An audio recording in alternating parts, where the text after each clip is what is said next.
Curso de compatibilidad electromagnética. Esta es una transparencia del curso de compatibilidad electromagnética.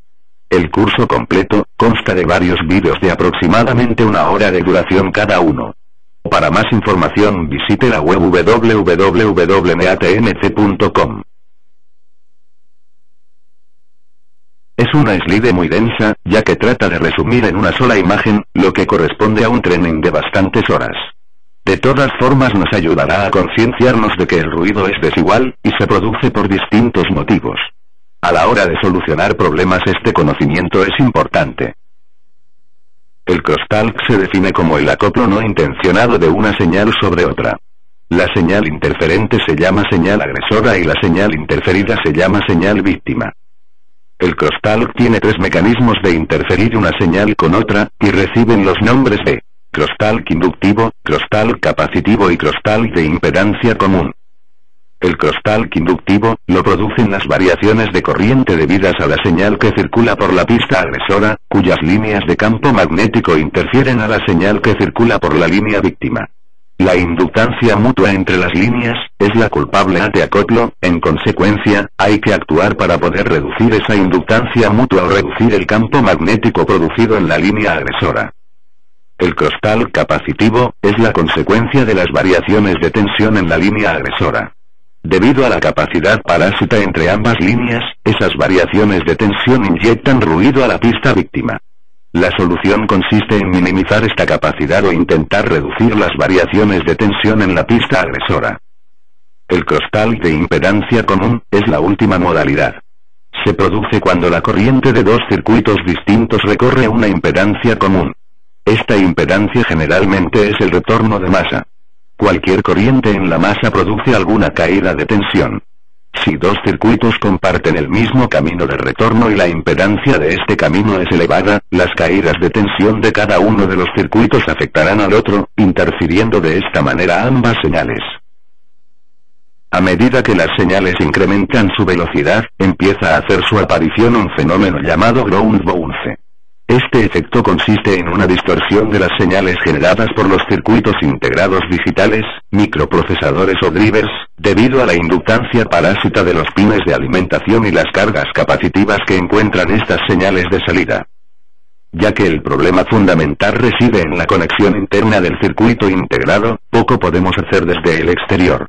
Lo importante consiste en evitar que la señal se degrade aún más debido al desconocimiento del fenómeno.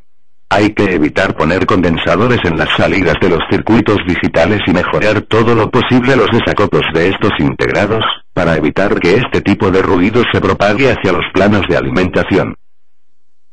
Los transitorios son todo tipo de alteraciones de los niveles normales de señales, alimentaciones, masas y salidas desde y hacia el producto bajo test. Por alteraciones entendemos impulsos sobrepuestos a las señales, de varias polaridades, duraciones y frecuencias. En las alimentaciones se comprueba además el comportamiento frente a caídas de tensión y microcortes. Las nets que transportan señales digitales de alta velocidad, pueden ver estas señales distorsionadas por motivos que son achacables a la propia net. La mayoría de veces, estas distorsiones son consideradas como fuente de ruido, sobre todo cuando se produce ringing. Las distorsiones en estas señales son debidas a atenuaciones, desadaptaciones de impedancias, discontinuidades en la impedancia de una línea, y crosstalk de alguna línea próxima. Cuando los circuitos de lógica rápida conmutan, producen unas fuertes y rápidas demandas de corriente al sistema de alimentación. La respuesta de ese sistema de alimentación, debido a sus componentes inductivas, no es lo suficiente rápida. Cuando esto ocurre, se produce una caída de tensión en los pines de alimentación de esos circuitos, a la frecuencia de la demanda. Esta corriente de alta frecuencia en pistas y planos de alimentación constituye una fuente de ruido. Un buen sistema de alimentación, bien calculado y considerado como todo un sistema, no como un regulador, condensadores y planos por separado, solucionará este problema. Interferencias externas. No se necesitan demasiadas explicaciones. La intensidad de las mismas dependerá del lugar donde nos encontremos. Merece una consideración especial los aeropuertos, donde los radares de última generación generan enormes campos electromagnéticos. Los ensayos dentro de la cámara, para simular un radar, alcanzan los 600 voltios por metro. Son otro tipo de interferencias conocidos y también padecidos por todos. Sus efectos no se limitan tan solo a la parte conducida de la interferencia, sino que además producen fuertes corrientes e intensos campos magnéticos que pueden destruir componentes o alterar funcionalidades aparentemente no relacionados con el punto de la descarga. El ruido en la masa es un tema conflictivo, difícil de entender solamente con la teoría de circuitos, y complejo o incluso imposible de resolver en ocasiones. Dentro de la ciencia de la compatibilidad electromagnética, las masas ocupan tratados enteros. Principalmente, los ruidos en la masa son producidos por las demandas de corrientes de alta frecuencia, atribuidas a los circuitos lógicos de alta velocidad. Los microcontroladores son uno de estos circuitos. El ground bounce visto anteriormente, también produce corrientes en la masa.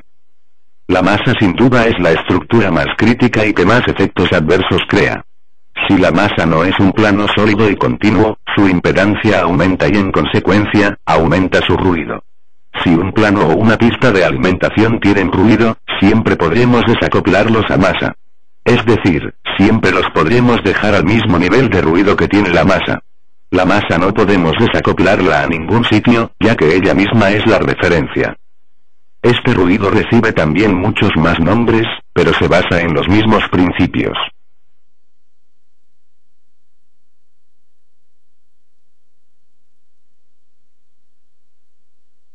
Muchas gracias por su interés.